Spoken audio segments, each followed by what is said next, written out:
Hey there, welcome back to another installment of the Offset Podcast. And today we're taking a look at QD OLED, a display technology that's taking the industry by storm.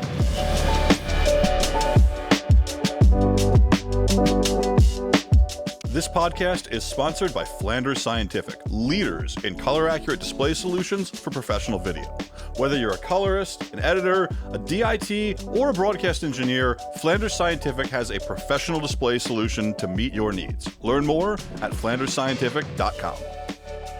All right, Joey, today we are talking about something that is near and dear to the old colorist heart. That is Quantum physics. Quantum physics, exactly. Display technologies, right? It seems like all we ever do talk about, ruminate on, is what the latest and greatest display technology is for reference monitors. Because, right, after all, reference monitors are, the sword, if you will, of the colorist. I often tell people, right, that, trust is what a colorist does, right? And if you can't trust the monitor that you're looking at to make creative decisions and technical decisions, well, then you have nothing. And, so therefore the reference monitor is something that we're constantly taking a look at, looking at technologies, how they're developing, obviously cost plays in there, but we always want the best. We want no compromises, if possible. And, I would say over the past 20 years, I mean, you and I have probably seen pretty much every major display technology out there. I was thinking back before recording this today, and I was thinking about the very first really expensive piece of gear that I owned, and it was probably right around 2000, 2001, something like that. I had purchased a Sony BVM CRT, the 31 or 32-inch CRT that was basically, I don't know, the size of like a small, like a Yugo, right? I mean, the thing probably weighed 450 pounds too. I bought that used, which in hindsight was probably stupid because CRTs, they go wacky pretty quick. But that was my first. I was on CRT, then made the move to LCD and the 4,000 flavors of LCD. Then eventually to OLED and all the various flavors of that. You've had a similar path, yeah? Yeah, I started out with the BVM CRTs because back in the CRT days, that was kind of the name of the game, right? That was the broadcast standard. They had these SMPTE blessed phosphors in their CRTs, and everybody used them. So, they were by default not just the reference because of their performance, but because everybody else was using them as well. So you could get like, go to one shop or whatever. You had a fighting chance that it would look more or less the same. Of course, back then, CRT days, calibration was like, an engineer walking in the room, putting up some color bars and going, yeah, that looks right. Yeah, it was extremely basic. So having everybody on the same technology was a simplifying factor. Then CRTs went away because of various environmental factors and manufacturing factors made them not a viable business model anymore, and everybody immediately stopped making them. Yep. Then LCDs came on the scene. There were many LCDs claiming to be CRT replacements, and the initial kind of adoption of that, a lot of them weren't, but they were close, and they got better and better and better. And right when they were getting kind of to the level of perfect, RGB top emission OLEDs came out and blew everyone's faces off for SDR, and we all moved in that direction. They had incredible performance, but then HDR technology comes along and has its own set of requirements that the RGB OLEDs can't do. Yeah. So they kind of go away, and various different technologies, which I'm sure we'll talk about, come in to fill that gap. I'm skipping plasma because I never got into the using consumer plasmas for reference, but that was a thing for a long time as well. Plasmas were my jam. I love this. But yeah, so I mean, the technology has evolved and evolved and evolved, and we've kind of seen all of it from the beginning to now. We're looking at what I think, and I think you agree, is kind of the foreseeable future of reference display technology, which is the QD OLED, or a quantum dot OLED display. Totally. And it's been a magical mystery tour of displays over the years. And for anybody who knows me, and Joey, you know me well, that I'm on this constant path of trying to find perfection. And I have to be reminded by, industry peers and friends, you amongst them, but you're a little bit more of an enabler than most people. And that is, perfection is not something that can be attained. But QD OLED, we first started hearing about quantum dots. I did anyway, probably back in 2014, 2015, somewhere in that range. And they really came into our workflows recently when Flanders Scientific, who are good friends of ours, sponsors of the podcast, introduced a line of QD OLED panels themselves. But you know what? I think that, instead of you and I blabbing about QD OLED and the display trajectory that we've taken over the past 20 years, we should phone a friend, I think is what we should do. And we just so happen to have on the line, ready for answer questions, hard quantum physics questions. We have Bram Desmet from Flanders Scientific. Bram is the general manager and head honcho over at FSI. Bram, welcome to the Offset Podcast. Thanks for having me, guys. Appreciate it. Bram, over the past 20 or so years, has been a very good friend, and whether he likes it or not, a technical resource / manual for everything display related and calibration related for Joey and I. He is amazingly generous with his time, answering questions from the mundane to the technical.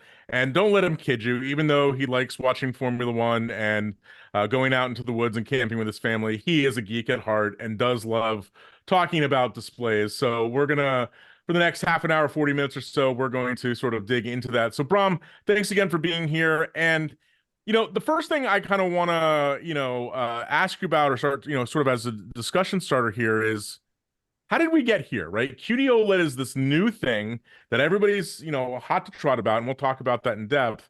But from your perspective, what has, the past 15, 20 years look like in sort of, running a display company, but also, what from kind of in the display industry? What has the trajectory been, and what is it, kind of, how do we arrive at QD OLED and what that's about? Sure. Yeah. I mean, the best I could describe the display industry as a whole, besides Flanders Scientific, although we've certainly been a part or a victim of that, is fits and starts, right? So like there's always this new stuff on the horizon. It seems like it lasts for a few years and then the technology goes away for whatever, typically commercial reasons, more than anything. And so things are made kind of for our very niche industry, and that's such a big part of the problem, is that it's such a niche industry, right? And you guys know this. I mean, a lot of these display technologies that we've fallen in love with, even though Joey wasn't a fan of plasmas, people loved plasmas, and a lot of people thought those were a suitable replacement for CRTs. But time after time, kind of the leading display technology for our professional world has gone away because it just didn't have a broad enough market outside of our world. And so if you had asked me 5 years ago, will OLED be the reference technology? I would have told you were crazy because we were still looking at RGB OLED and then some W OLEDs coming to the market, and W OLED was kind of a halfway technology. It was good for SDR, but it wasn't great for HDR. And the path forward looked like, hey, people really need bright HDR displays. That's probably not going to happen with emissive displays, given all the restrictions we had with the materials and what they could do. But quantum Dot OLED really flipped that on its head. It's enabled HDR OLEDs. So we get all the things that we love about OLEDs, and we get it in a performance factor that works for HDR, and beautifully that has huge markets outside of our industry. So it's the first time that I feel like we're kind of closed loop in the ecosystem in a way that we just haven't been before. And that's the thing that I'm most excited about, is that I can get a QD OLED display for a computer monitor. I can get a QD OLED reference monitor in a small and a big size. Like, guys on set can use QD OLED monitors. Directors can see stuff on QD OLED monitors, and then producers can watch stuff at home on a QD OLED TV. And it's, you were talking about that consistency with CRTs back in the day, but most consumer TVs weren't SMTC phosphors, right? So they were using cheaper phosphor sets. So this is like as closed loop as this ecosystem has ever gotten, and I think that's really good for creatives because it gives you the best chance of stuff just looking the same everywhere. Yeah, Yeah, because at the same time, right, we have new absolute standards like PQ with standardized tone mapping like Dolby Vision. So on the transmission and playback side, we're also now closing that loop with the consumer where, you know, what we're actually sending them goes through less nonsense before it hits their screen. And now their screen can also be of a caliber that it can really reproduce what we're doing here. I think right now it's safe to say we are the closest on the aggregate of most of the audience seeing something comparable to what we saw in the mastering suite. Yeah, no, I agree with that. I agree with that.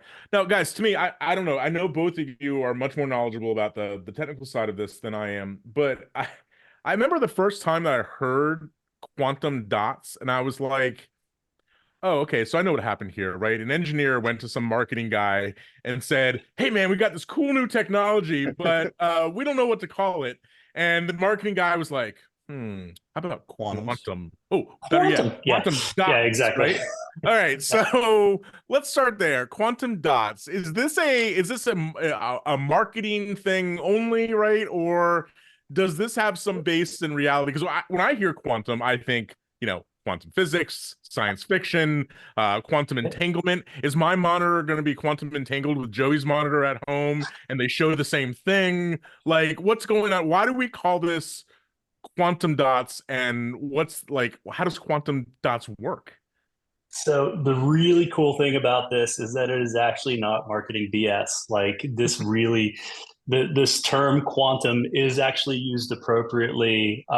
And so the basic premise behind it, right, is that quantum dots are essentially like really, really small semiconductors. And the size is the key thing here. They are so tiny that their behavior is really governed by quantum mechanics. Quantum dots are like usually between 1 and 10 nanometers in size, right? The ones we use usually between 2 and 7 nanometers in size.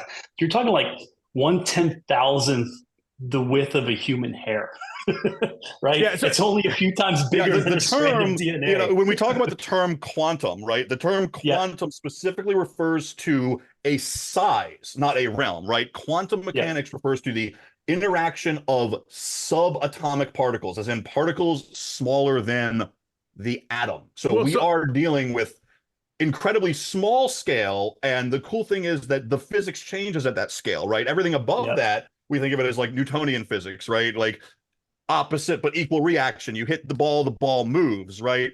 In the quantum world, things behave very differently, and that's where the QD OLED or the quantum dots in the OLED get their little magical ability to do what they do, which is change color of light. Yeah, and so what's interesting about this to me is that as I started researching it, you know, and trying to wrap my head around the technical part about this, you know, that subatomic atomic side, you know, scale is pretty magical. And and correct me if I'm wrong, guys, but quantum dots, basically the size of that dot, or in other words, how many atoms are kind of bound together in any given configuration, also determine what the color is going to be emitted by that collection of dots. Is that correct?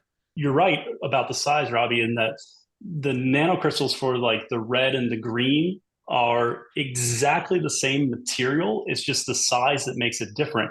So you have, for example, green is about like around 3 nanometers in size is the size of that quantum dot material. And then for red light, usually around 6 or 7 nanometers in size. Light is, you know, photons are both a wave and a particle, right? So we're conveying energy in with these particles and these waves, and they're coming out as particles and waves, but of a different wavelength. What I think is really cool about this, not to get like too deep into the quantum physics aspect, but the second this hit, I was like, oh, I love physics. I'm going to get on Wikipedia like overnight and just read all of it.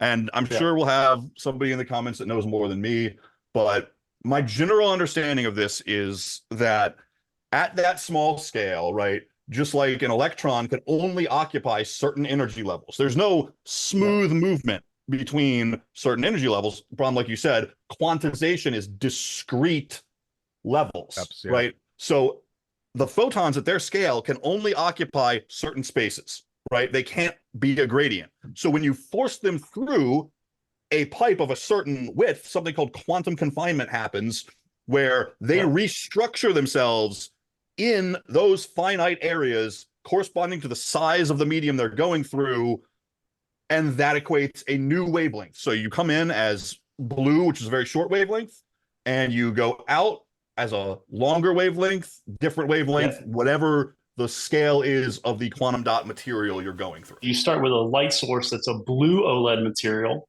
and then that goes to a quantum dot color conversion layer. And those quantum dots, it's not a film, right? They're actually inkjet printed into place over that blue OLED material. Now, because you're starting with blue light, you don't have to make blue light, right? So the blue just passes through. But then for red and green, that light from the blue OLED is absorbed and then re-emitted at a different wavelength, like we were talking about. So you do have, fully 100% to 0% dimming on a pixel level for red, green, and blue. So essentially, it has all the capability you would get out of a full emissive RGB OLED display, because we can use these quantum dots to convert colors, not filter colors. Whereas on LCD, we're filtering out the colors we don't want.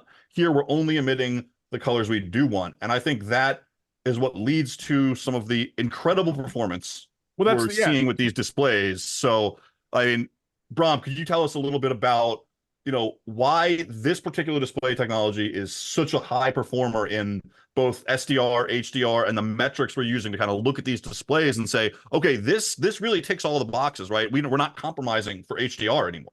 A lot of colors fell in love with RGB OLEDs, right? Because it was kind of like no nonsense, great SDR, great black levels, good uniformity, good off-axis viewing. Because it's per pixel light emission, you don't have the full array local dimming type artifacts or other LCD type issues. So it really is simple in a way, because if you want to get the best performance, you want typically an emissive display where each pixel is individually governed. And if you want black, it can be turned completely off. And so that's great. The problem was making it brighter. So with quantum dot OLEDs, we're just able to take this kind of same thing that we've all loved about our SDR RGB OLEDs, and we've been able to transform that into technology that does HDR really, really well. And that's another kind of cool thing that I like about technology is that a lot of HDR displays are good at being HDR, but they're kind of, when you put them in SDR, people like Robbie are like, kind of preferred the old DM250, to be honest. But with a quantum dot OLED, like people are like, yeah, hey, this is the SDR experience I've always wanted and loved, and now I can do HDR too. I think that's kind of the most beautiful thing about it.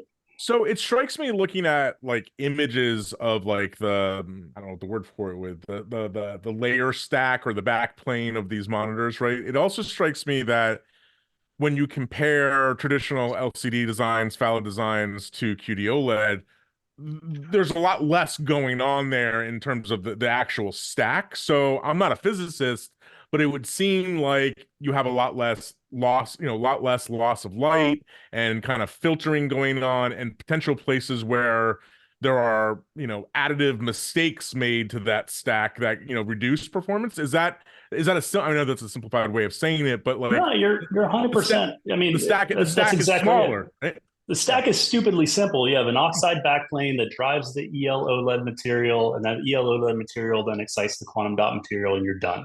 Right. So you're not going through complex panel stacks. I mean, the most complex panel stack is probably the W OLED, right? So W OLEDs, like the amount of transistors in a W OLED is kind of insane. It's just so complex in terms of the amount of stuff that's going on there, and that's what makes it inefficient.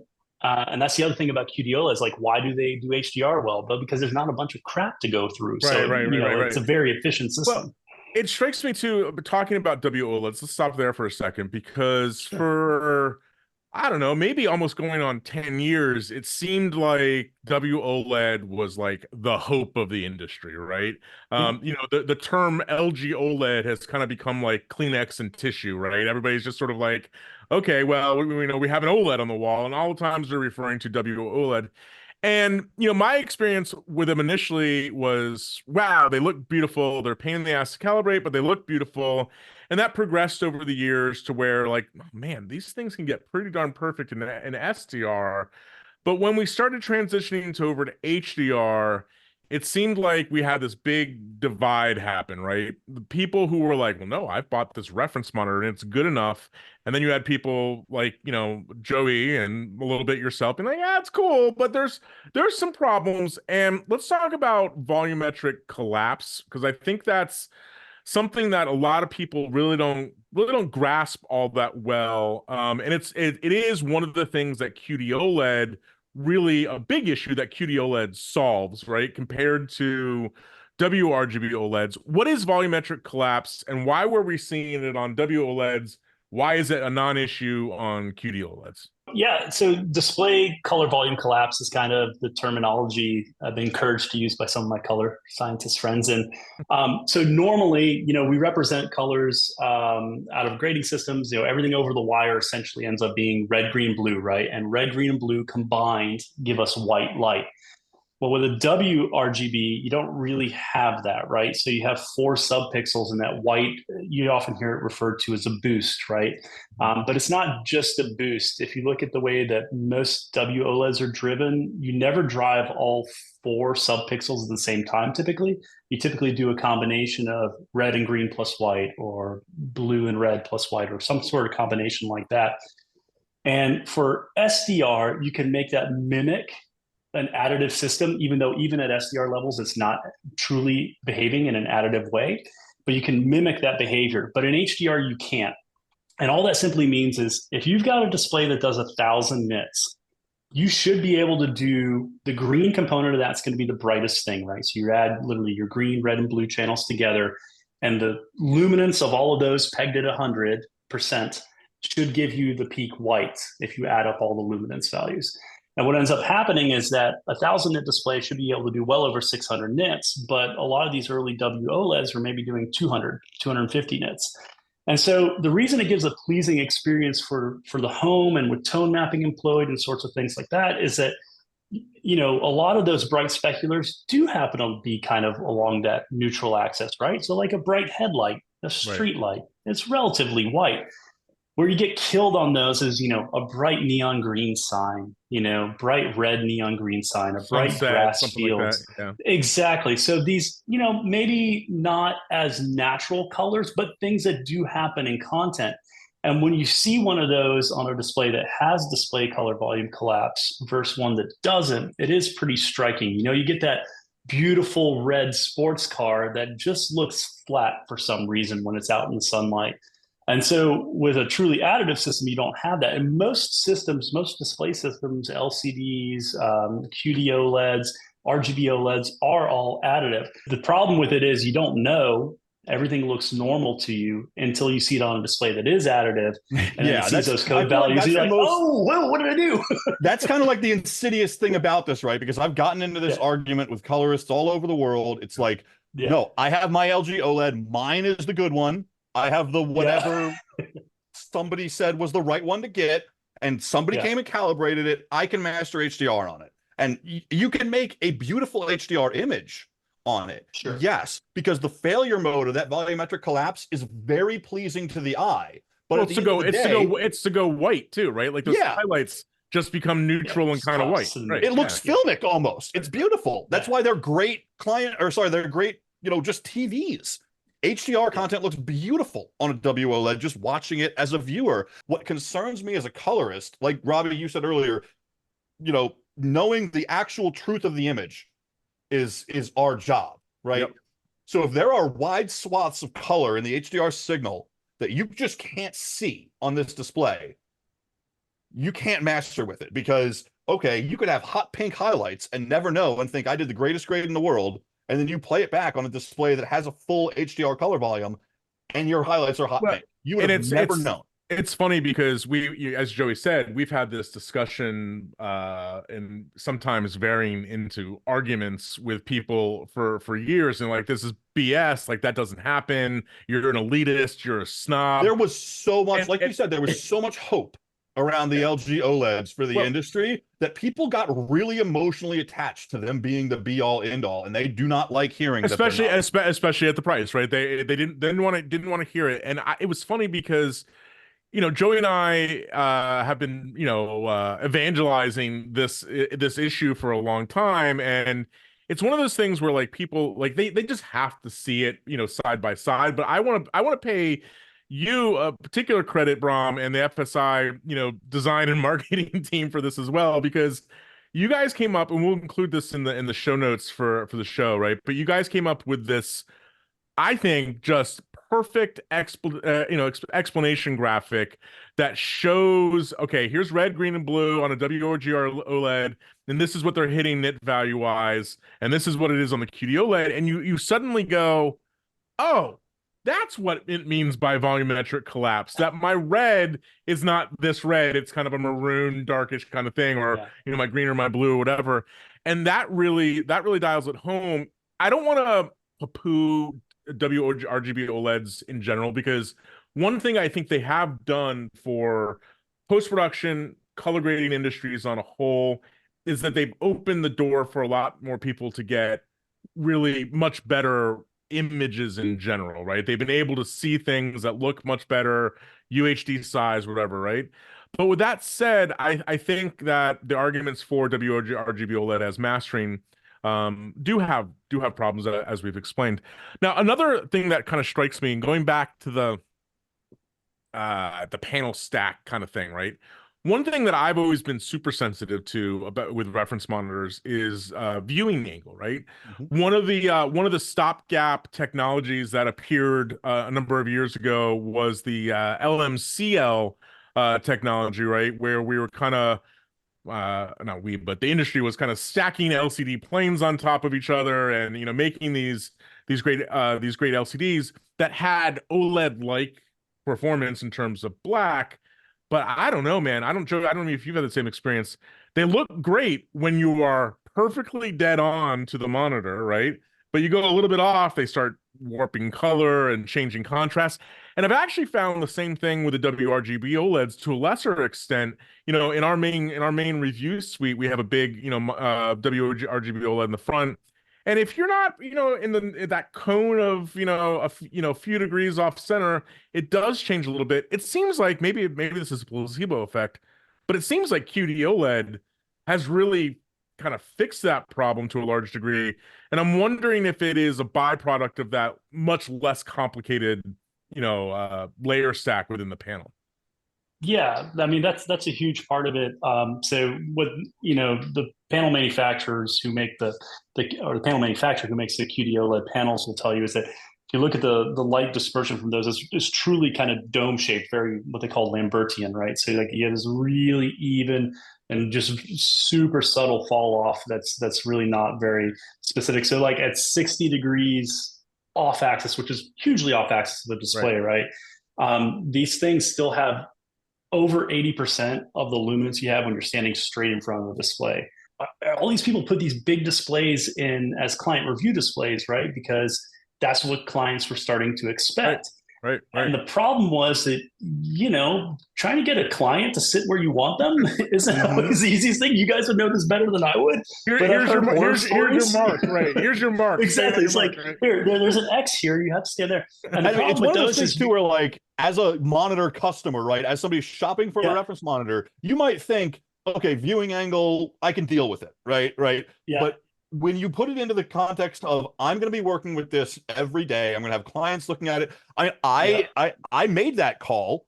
When I bought my current reference monitor, I looked deeply at both the LMCL 1000 nit panel and the local dimming panel that I ended up buying.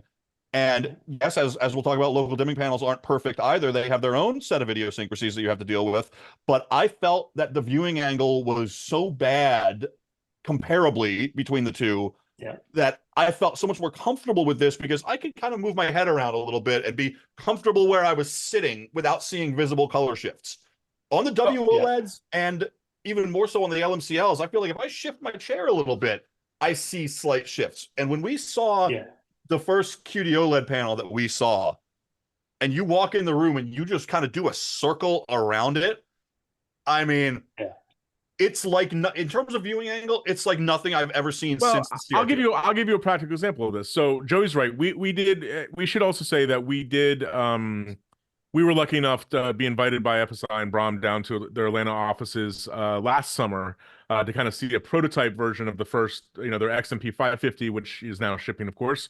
And we did a couple test grades on that monitor, and I was struck by that too, Joey. But in practical terms, like I have an XMP 550 here at home now, right? And when I was on a W-RGB OLED before, also an FSI monitor, I did find that like I had to kind of do this a little bit, slide to this side of the monitor, slide to this side of the monitor, maybe stand up or whatever, and I would get slight differences. To me, like it was almost like a saturation difference, right? And that's kind of why I had to move my head. I am struck by this monitor. Doesn't matter if I'm walking into the room or I'm standing right in front of it or a little off to the side. It kind of just feels the same, which it's to be completely honest, it's a little off-putting at first because it's like you're just it's just something that you're not used to over the past decade or two with monitors kind of sliding around. You're kind of expecting that change. And I think especially for the bigger ones, as you said, for like client monitoring, those are from you guys, those are available in a 55 and a 65. And that can drastically impact room design, I think, because now you can make decisions where people can, whatever aesthetics of the room, or people are just more comfortable rather than having to force everybody to be, super head on. Yeah, I think going back to what Joey was saying too, like one of the issues with the LMCL, even if you had like a W-RGB OLED in the room as a client monitor, is that if the client had any view of your display as well, they were really concerned why things look so different from where they were sitting, right? They'd be like, your image looks really dark. What are you looking at? Because that doesn't look like what I'm looking at. Yep. And then with the W-RGB OLEDs, you have to be really careful where you're sitting because they do kind of have this cyan or kind of pink type shift depending on where you're sitting. And well, Robbie, what you were mentioning with moving your head around is that the viewing angle on those when it came to color shift was actually kind of detrimental to the point where on a large panel sitting close enough, you're off axis of the corners enough to where the corners look like different colors. Totally. And that's where that moving your head that a little bit right because panel size here is something that I think people need to change their expectations over, right? Because in the industry, the professional monitors have always been smaller, and then we buy cheap consumer panels for the client monitor or playback monitor or whatever, right? There's always been the attitude that the 30-inch should cost 10 times more than the 55-inch. But now with the QD OLEDs, we can have 55, 65-inch full reference quality monitors. What's the reason to? I mean, I know there's room layout reasons to go for smaller monitors or different arrangements, but I think something that people really got to start thinking about is that a 55-inch or a 65-inch can be a reference monitor now. That's never happened before. No, it's a huge kind of paradigm shift, like for people to get their heads wrapped around. And I'll be the first person to say, and I said this even before we had a 31, it does not work for all rooms. There are rooms where you are going to have two displays, end of story, period, and that's what people do. But there are room layouts where a 55 or a 65, if it's of reference quality, can be used as a single monitor. And it does once and for all end this discussion of, hey, the small monitor doesn't look like the big monitor. Yeah. And what I always thought was so funny is, talking to colorists, like one of the biggest struggles I hear from them is that they end up playing, what I always say is, part color scientist and part psychologist, right? So it's like they have to explain metamerism to a director or, a producer who just doesn't care.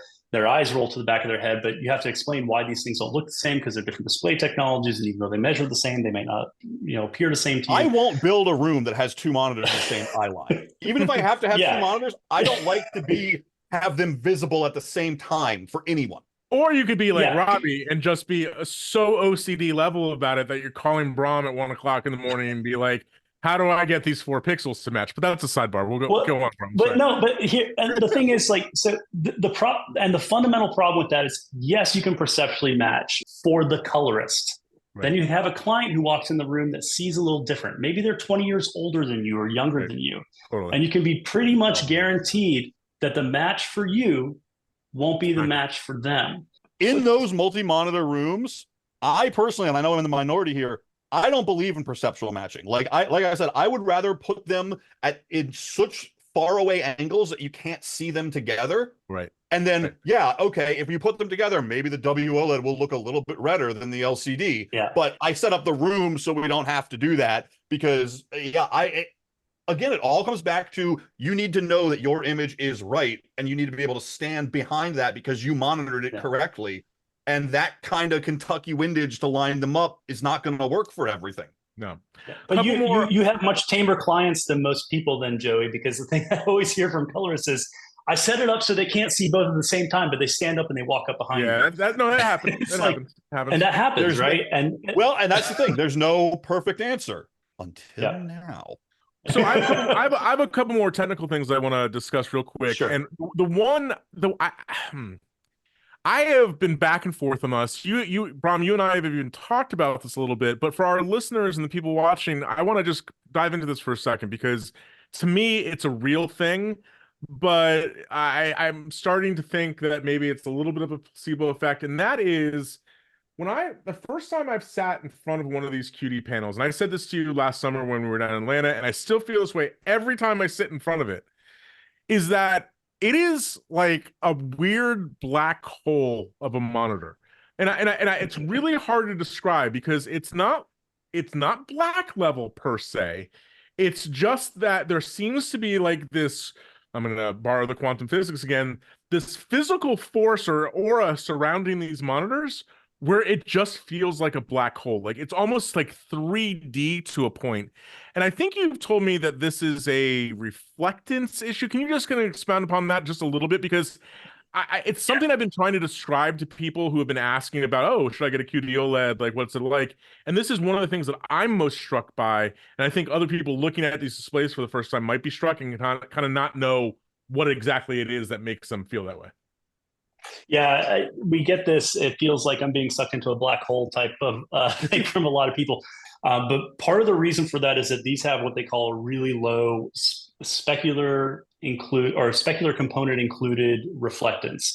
So if you're sitting in front of this display versus like a W-OLED display, if you have any sort of stray light in the room, that's going to look more well-defined and reflect back at you clear. You will even see your own reflection as the colorist more clearly on a W-OLED.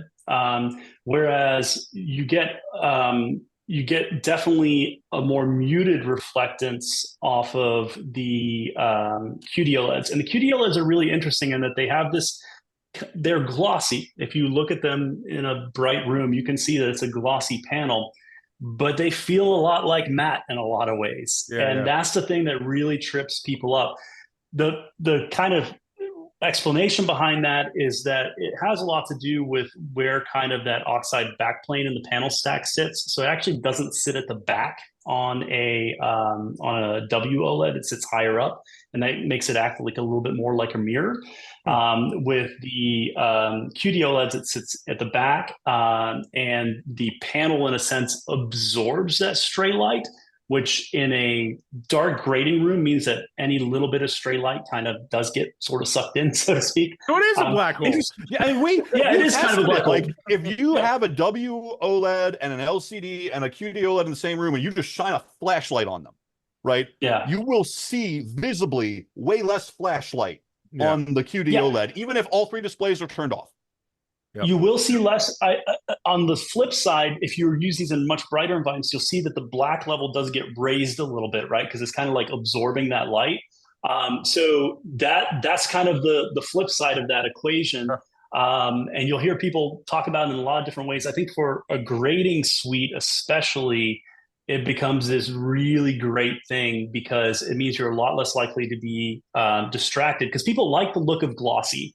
But there's no doubt that, and people like the look of glossy in part because it kind of gives you this kind of higher MTF, right? It just, things look sharper. So you have all that sharpness, but you don't tend to get that same type of reflection of the colors is the biggest thing. You know, when you're grading a bright scene and there's a dark area on the screen, on a W-OLED, a lot of times you'll see your own reflection a little bit. And on these QD OLEDs, you really don't. It's exactly. That's a great kind of, I think, segue into probably the last kind of technical thing that I think we should talk about, because that low reflectance, along with all these other things we've talked about, builds up to what I think the QD OLED has above basically almost all other panel technology, which is incredibly good low to mid shadow detail, right? Like coming out of black in the very darkest regions, you see not only does it go all the way down to like perfect zero black, which is what everybody wanted with those RGB OLEDs, right? Everybody's like, wow, this image looks amazing because it's super contrasty.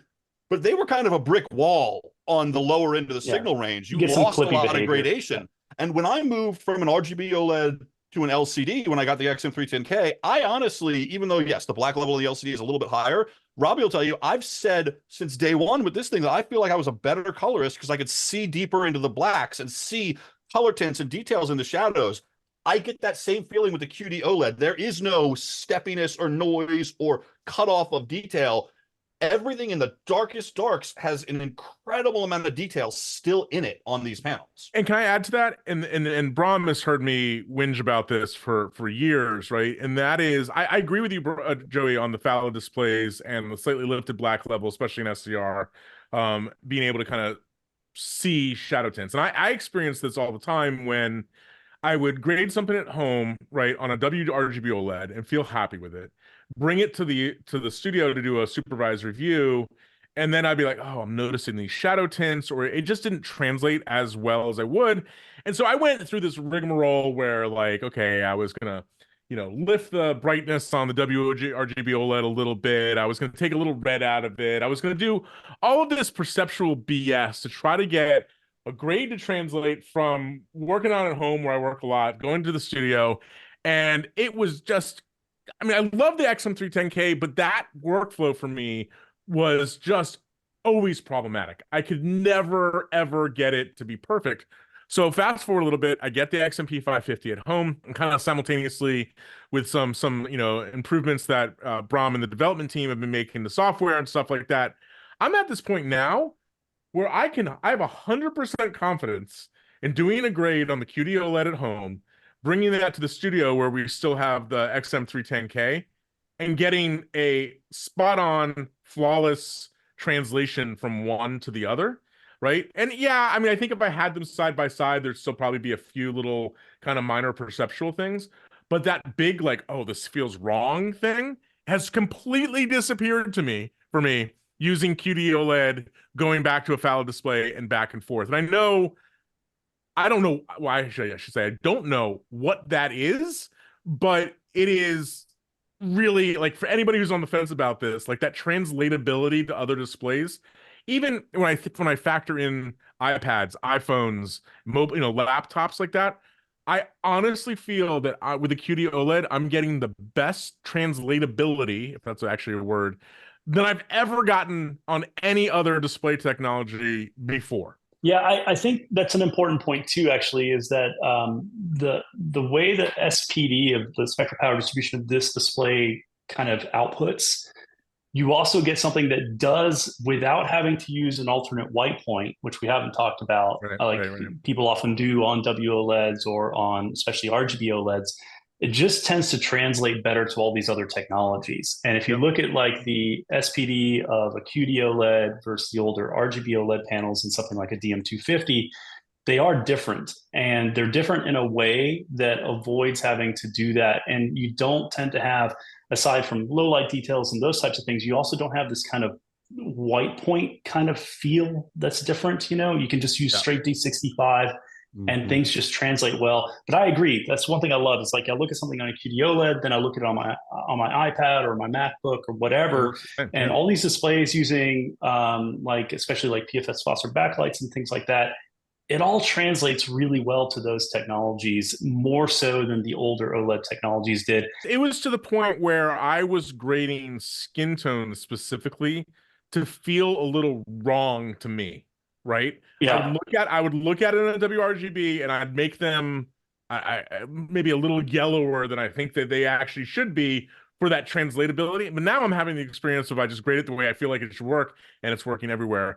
I have one last technical thing I want to ask, and it's specifically about HDR, right? I feel in this jump to HDR over the past decade, we've obviously, as we discussed, volumetric collapse. That's one compromise. There's been a lot of compromises in getting to kind of a good HDR display, right? And phallic displays in particular have gotten a bad rap over the years for some of the problems they have with loading behavior, blooming, the star field being the classic example of, hey, look, you want to see your display go crazy. But that loading behavior on like some of the early RGB top emission OLEDs going, and every time you put something bright on it, you get the overload button going, going crazy. QD OLEDs up to 2000 nits right now. The smaller ones doing up to 1000 nits. Can you just tell us a little bit about kind of for those people who are doing a lot of HDR work, besides some of those limitations, what does that roadmap look like moving forward? Are we going to continue to get brighter? Do you think kind of things are kind of balanced out right now? We're in a good, because most content is somewhere between 1000 nits and 2000 nits. What do you think that kind of looks like for the future? Yeah, so I think currently the displays kind of hit the benchmarks that you would want to hit for the vast majority of deliverables, right? So especially the bigger ones, the 55 and the 65 at 2000 nits, all emissive displays still are going to have some degree of ABL, right? So you're not going to do 2000 nits full screen, right. But on something like on a XMP 550, you can still do like a L50, so linear 50% diagonal size, patch size. You can still do 650 nits, which is really bright. And the good thing about QD OLED is that while it's already hitting these benchmarks that I think are great for a lot of today's workflows, this is not a stagnant technology. It will continue to evolve. And I think that's why there's a lot of kind of hope and investment and long-term, excitement about this technology. Yes, you might start getting more requests for 4,000 or 5,000 nit deliverables one day, but once those things become more of a reality, you're going to start seeing quantum dot OLEDs get there. So they started around 1,000 nits, then they went up to 2,000. STC, the panel supplier for these, is already showing 3,000 nit prototypes. So things are going in the right direction. Now, as you get smaller, heat dissipation becomes more of an issue, right? Because you get the same number of pixels in much smaller space. So yes, the small one only does 1,000 nits. For most people, that's more than good enough, because the reality is that when we go to most Hollywood post houses, they're like, look, Bram, we can barely get our colorists to do over 200 nits, right? So it's a struggle. But also, again, for the first time, the smaller one is actually lower price point as well. No, that's the huge thing too, right? So it's like, hey, I have to do 1,000 nit deliverable, and my APLs are going to be reasonable. What am I going to buy? Am I going to buy a $30,000 monitor? Or am I going to buy a $10,000 monitor? And so the $10,000 monitor is going to get the job done for the vast majority of people. Now, if you're a Pixar and you're doing a 4,000 nit master, yeah, you're going to need that super special $40,000 display. There are people who need that stuff. We're not denying that. Why aren't we focusing on 4,000 nit displays using other technologies right now? Because again, we think by the time there's actually mass momentum in our industry and a desire for actual 4,000 nit or more deliverables, quantum dot OLED or some successor to it, like maybe ELQD in the long-term future, will get to those types of light output levels without any of the other drawbacks that you have with these things. I mean, the benchmark we always use to make it less esoteric is that a lot of stuff was graded on a brand S monitor that was a 1,000 nit HDR display, and it did about 200 nits full screen. And it exactly 1,000 nits. Right. 1,000 nits, and those did about 200 nits full screen. So both of our monitors, the 31, the 55, and actually I should say all three of them, and the 65, all do 250 nits full screen. So it's already brighter than that, right? So yes, there is ABL, but how meaningful is it for you? If you're working on cartoons where you're artificially pushing stuff up, sure. If you're working on, stuff with reasonable APLs, you're not really, most of the area is 200, 300 nits, and then you have some specular highlights to go to 1,000 or more. This is going to be more than good enough for those people. And if ABL is a concern, get the big ones. That's my advice, because the big ones As a 2000 nit monitor I've for given you some 1000 nit overhead. grades, they basically have almost no ABL that's going to impact Yeah. you. So. Yeah, and I think, the other thing, the last thing I'll say about this in this discussion is that, I think that everybody, because obviously QD OLED is also gaining speed in the consumer landscape as well. There are companies who are making, computer monitors, home TVs, whatever. One thing that I will say that I just think that, because there's the obvious stuff. 12G SDI, the switchable color space and gamuts and, on-screen scopes, all the wonderful stuff that you guys do on your monitors to support the professional user. But when I have this discussion with people and they're like, oh, well, maybe I'll just buy a consumer version of this, right? One of the things that I'm just head over heels for on these monitors, and it's something, initiative you guys have been doing the past couple of years, but makes a huge difference, is AutoCal, right? And Yeah. I wish that I could scream it from more mountaintops about how awesome AutoCal is, right? And for those of you who don't know, AutoCal gives you the ability with the monitor to plug in a compatible probe via USB to the USB slot of the monitor, bring up the AutoCal routine. You just kind of line it up on a crosshairs on the center of the monitor and hit go. In about 20, 25 minutes, you have all of your EOTFs and all of your gamuts in SDR and HDR calibrated for that display. And it's fast enough. It's like one of those things, like if you had a gigantic, huge, review session coming up and you just want to get that monitor, make sure it's 100% spot on, plug the meter and go. And I'm not trying to discount all the wonderful, the software out there, calibration software tools and all that kind of stuff. But as a non-full-time calibrator and somebody who bothers Bram incessantly about calibration software in general, this has literally been manna from heaven for me, right? That it's just sort of like plug in the monitor and hit go. And so for those of you who are considering jump to QD OLED and maybe debating consumer versions versus, professional versions like FSI offers, I am not going to pull punches here. AutoCal. It's the sole reason, that you should consider this, because and doing a workflow like Robbie and I do, difference. where we have home offices with 2 different types of monitors and a viewing suite for clients with another different type of monitor, all of them using AutoCal to calibrate, we can go to any of these rooms, open up the project, and it looks exactly how we expect it to. So that's a topic for a full-on topic for another discussion, another day with you, Bram. But I just want to point that out to people that No, I appreciate it. I mean, yeah, I mean, it was important for us, and I'm glad you brought that up, because that's the thing that we've been mentioning more and more people. And don't get me wrong, our displays, if you prefer to use CalMan or Color Space, they're fully compatible with those. I'm huge fans of those programs, and they do give excellent results. The problem is they give excellent results and they work really well because I live in those applications a lot. Our team does. We use them day in and day out in QC reports to build LUTs for older monitors. We understand how they work. If it's not something that you're doing every single day and all, every update, they switched the behavior of this button or whatever, it can be mind-numbing. And honestly, there's one thing I think that AutoCal has going for it, specifically in the FSI ecosystem, that should not be discounted, is that it can make a cheap colorimeter much better than it normally would be. Because usually when you do a full calibration, right, you use a spectroradiometer to make offsets for your particular panel technology to then load into your colorimeter to ground your calibration in actual physical reality, right?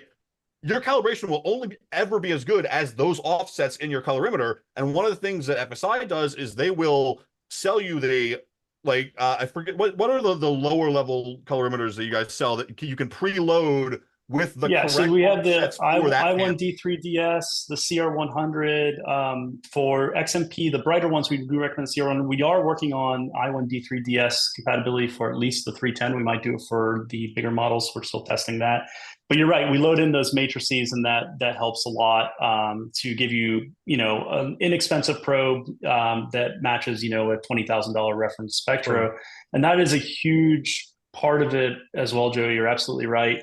But for us, it was just this logical thing where people are making mistakes. And Robbie, the scary thing, honestly, for us as a display manufacturer is that as much as you contacted me with questions, you were probably one of like the 10% most competent of the people trying to calibrate at home.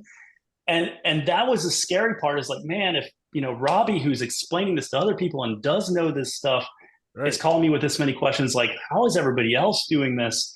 And so that was fundamentally the thing. Like, if you're a professional calibrator and you use Color Space or CalMan, you get great results, more power to you. You can still use that with our system if you want. But for the average everyday user, these displays are linear enough. We have spent over 2 years developing this for XMP series, where you can just plug it in and it does it.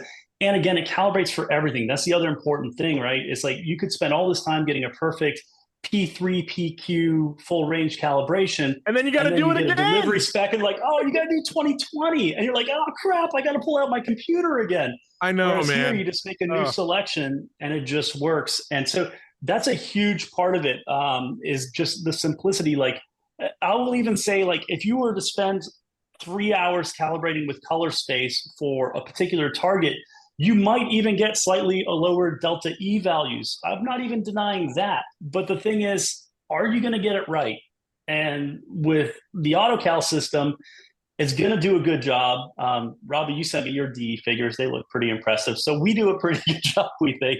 But the main thing is you're not going to get it wrong. And that's the thing that I think is really important, is that it is, we've tried to make it as user-friendly as possible. Sure. You no longer have to be an expert. And you also don't have to pay for the calibration software. You don't have to pay for licenses over time. So there are upsides to it from a cost perspective as well.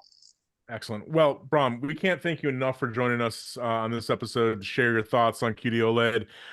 It's exciting times. I share your enthusiasm. I haven't been this jazzed and this how should I say, calm about my reference viewing in a long time. And that's your credit, your entire team, the engineering staff, everybody for doing some great work on this. Just so everybody knows, you can head over to FlandersScientific.com to read more information about these panels. They also have a great YouTube channel if you want to learn more about metamerism and all these other technical things that we might have been talking about, get a demo of how AutoCal works, etc.